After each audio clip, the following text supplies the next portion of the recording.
What is going on, guys? MJ2005 Gundam here, and today I'm going to be unboxing the high-grade Gundam Shining Break. So, first of all, the box art. It is, well, awesome to say the least. I don't know what adjective I can use there. Sorry for my narrow vocabulary range. I'm kind of a doof in English. But the box art really does look pretty awesome. It shows off the regular mobile suit mode and the Shining Break cut. And then in the background is that Big Zam from, I don't know which episode, I forgot that episode number, but it is when the Big Zam is infected with the Break Decal and just blasting everything in space. So it is nice to see that, it's nice to kind of semi-confirm that ARC is in the battle between the mass divers and the coalition of volunteers. But it's not that we didn't see that in the 25th episode when the Shining Break appeared alongside the GLs. By the way, I do hope Bandai released a GLs high grade in the near future. Probably like next year's April until summer. Because I really need, first of all, I really need a G self of some sort to make Gundam Aquarius. But I really want to complete the duel above all that. Just because it doesn't really make sense to release the Shining Break without the GLs. Just because Zen and Arc are kind of pals when they were mass divers in the past.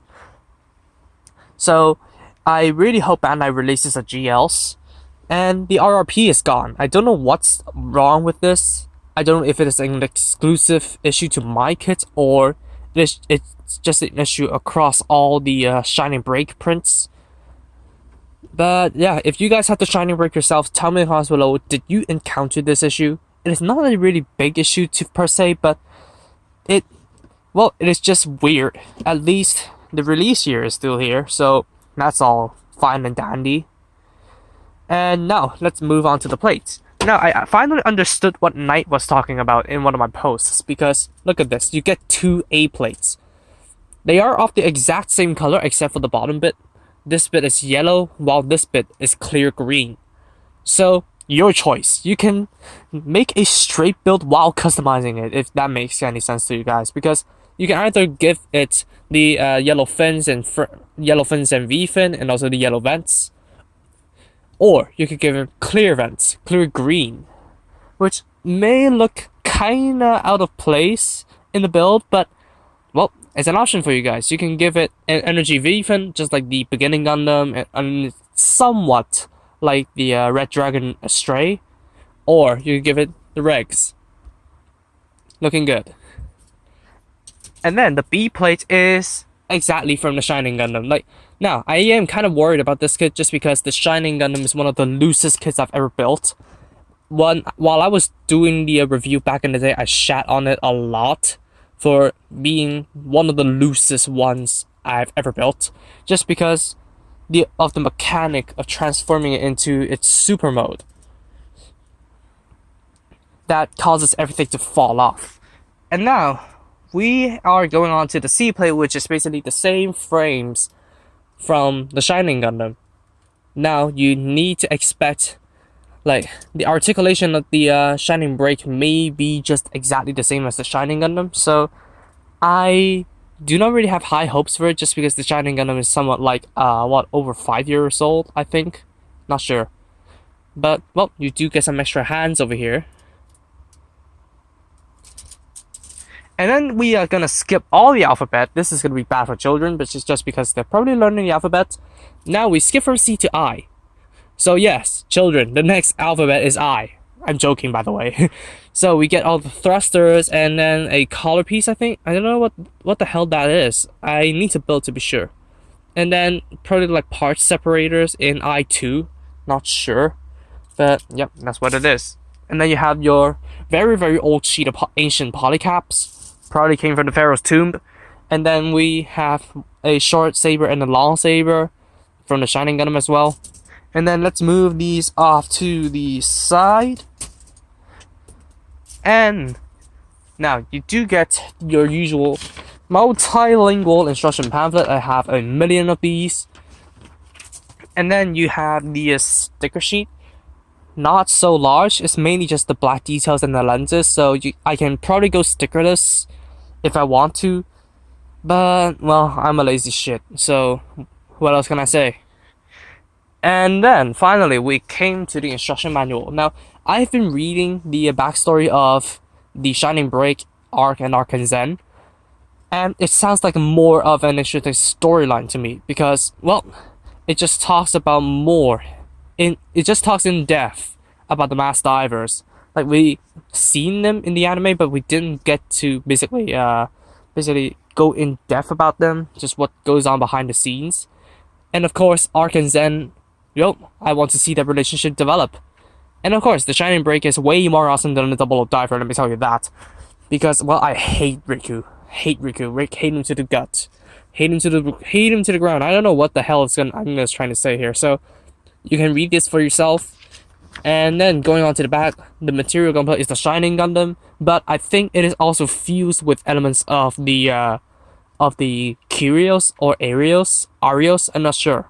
So you can kind of call this a custom between Domon and Alleluia. But of course, we're getting the Zerachel in next year's February, so look forward to that. And then it has a generic Gundam loadout with the beam rifle, shield, and beam sabers. Too bad there's no extra shining fingers that are hidden away in this kit, so you can basically use the shining finger. Too bad Arc removed that feature. But okay, and then you have the 4 Zaz, and then the lineup, and then the color guide. And now let's move on. So we have the usual warnings, what not to do, parts count. There are a ton of parts omitted in both B plates and both B plates over here. And then the entire plate of A2 is omitted.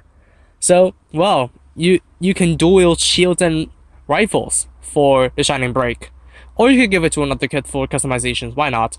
And then for Japanese, only order sheets and QR code. And then finally, key. And of course, as usual, we start off with the torso, and then the head, the right arm, left arm, and then the feet, right leg, left leg, and then the waist unit. I presume it is basically the same as the Shining Gundam. I don't think any of the skirts are different. And then you just put them all together. And then the long sword and the backpack, and then the weapons. You switch out the hands and stuff. And then the transformation into the Shining Berkut, which looks interesting. Now, oh crap, we need to remove the beam sabers, really? So, Ziploc time, everybody. But anyways, that is going to be the unboxing of the Gundam Shining Break. I am very intrigued. Like, this is a change of plan, by the way, because I was holding back until the H2 comes out, but I thought, why should I hold back? Like, I have the H2 Magnum. I can literally just buy the upgrade set and turn mine into the H2 Magnum SV minus the V fin.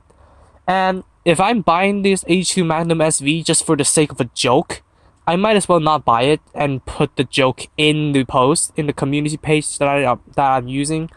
So that is why I decided to buy the Shining Break, because it is a new design from Gundam Build Divers. But just albeit reusing the exact same frame of the Shining Gundam, but it's still a new design. So tell me in the comments below whether or not do you want me to review the H2 Magnum eventually. I'm not going to be buying it as soon as it comes out because I already ran out of money. Got Christmas shit to do. And the light just turned off because my battery is low. So I gotta wrap this up quick. So thank you all so much for watching this video. I'm looking forward to building this, completing it, and I'll see you all in the review.